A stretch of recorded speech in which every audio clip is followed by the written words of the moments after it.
മലപ്പുറം നഗരസഭാ കൗൺസിൽ യോഗത്തിൽ നഗരസഭാ അധ്യക്ഷനും സെക്രട്ടറിയും തമ്മിൽ വാക്കേറ്റം. പാണക്കാട് നഗര പ്രാഥമിക ആരോഗ്യ കേന്ദ്രത്തിൽ ആവശ്യമായ ജീവനക്കാരെ നിയമിക്കുന്നതുമായി ബന്ധപ്പെട്ട അജണ്ട ചർച്ച ചെയ്യുന്നതിനിടെയാണ് വാക്കേറ്റം തുടങ്ങിയത്. മലപ്പുറം നഗരസഭാ കൗൺസിൽ യോഗത്തിൽ നഗരസഭാ അധ്യക്ഷനും സെക്രട്ടറിയും തമ്മിൽ വാക്കേറ്റം. പാണക്കാട് നഗര പ്രാഥമിക ആരോഗ്യ കേന്ദ്രത്തിൽ ആവശ്യമായ ജീവനക്കാരെ നിയമിക്കുന്നതുമായി ബന്ധപ്പെട്ട അജണ്ട ചർച്ച ചെയ്യുന്നതിനിടെയാണ് വാക്കേറ്റം തുടങ്ങിയത്.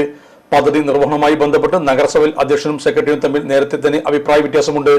നഗരസഭയുടെ ബഡ് സ്കൂളിൽ ജീവനക്കാരെ നിയമിച്ചതിൽ ശമ്പളം നൽകുന്ന വിഷയത്തിൽ സെക്രട്ടറി കാലതാമസം വരുത്തിയതിൽ ഭരണസമിതിക്ക് നീരസവുമുണ്ട്. ഇതിനിടെയാണ് അജണ്ടയിൽ അധ്യക്ഷൻ സെക്രട്ടറിയുടെ നിലപാടിനെ വിമർശിച്ച് രംഗത്തുവന്നത്. തുടർന്ന് ഇരുകൂട്ടരും ന്യായവാദങ്ങൾ നിരത്തി മുന്നോട്ട് പോയതോടെ ബഹളത്തിൽ കലാശിക്കുകയായിരുന്നു.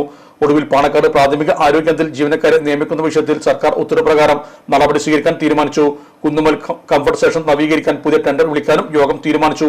യോഗത്തിൽ ചെയർമാൻ മുജീബ് കാരേരി അധ്യക്ഷനായിരുന്നു. സ്റ്റാൻഡിംഗ് കമ്മിറ്റി ചെയർമാൻമാരായ സിദ്ദീഖ് നൂറെങ്കിൽ, CP ആയിഷ ബി, PK ഹക്കി, മറീമ ഷെരീഫ് പോണാന്നുടി, കൗൺസിലർമാരായ KP Sharif, CH Naushad, Nanath Sameera, Mustafa CK, Zaheer, AP Shihab എന്നിവർ സംസാരിച്ചു. വിവാഹ പാർട്ടികൾക്ക് പ്രത്യേക ആനുകൂല്യം, വിശാലമായ പാർക്കിംഗ് സൗകര്യം. Sahara golden diamonds, Kottappadi, Malappuram. Phone 9744 912 916.